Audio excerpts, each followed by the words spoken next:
Bonjour, chers amis de mon cœur. Nous sommes de retour avec notre humble lecture du livre des esprits, un livre écrit par Allan Kardec et les esprits.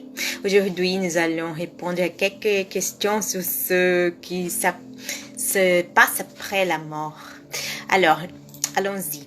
Nous sommes au chapitre 3 qui s'appelle « Retour de la vie corporelle à la vie spirituelle ». L'homme après la mort. Question 149. Que devient l'homme à l'instant de la mort? Réponse. Elle redevient esprit.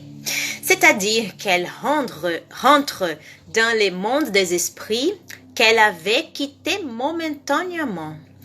Alors, question 150. L'homme après la mort conserve-t-elle son individualité?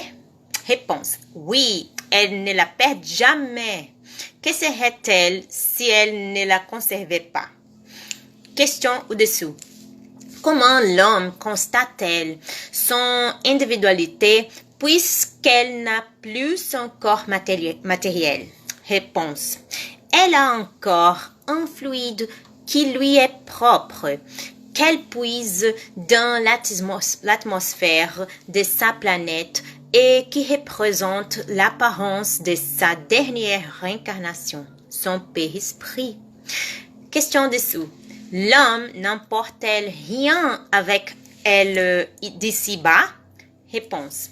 Rien que le souvenir et le désir d'aller dans un monde meilleur.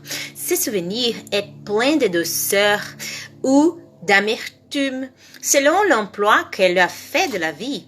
Plus elle est pure, plus elle comprend la futilité de ce qu'elle laisse sur la terre.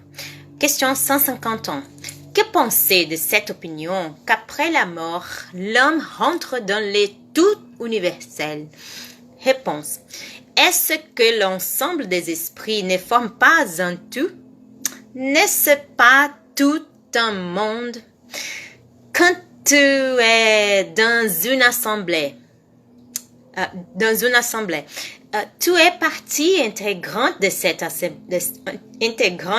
assemblée et pourtant tu as toujours ton individualité. Alors, bien, nous avons terminé notre lecture pour aujourd'hui. Dans la prochaine vidéo, nous répondrons à la question suivante. Quelles preuves pouvons-nous avoir de l'individualité de l'homme après la mort? J'espère que vous l'avez apprécié autant que moi. Que Dieu vous bénisse tous. Bisous. Salut.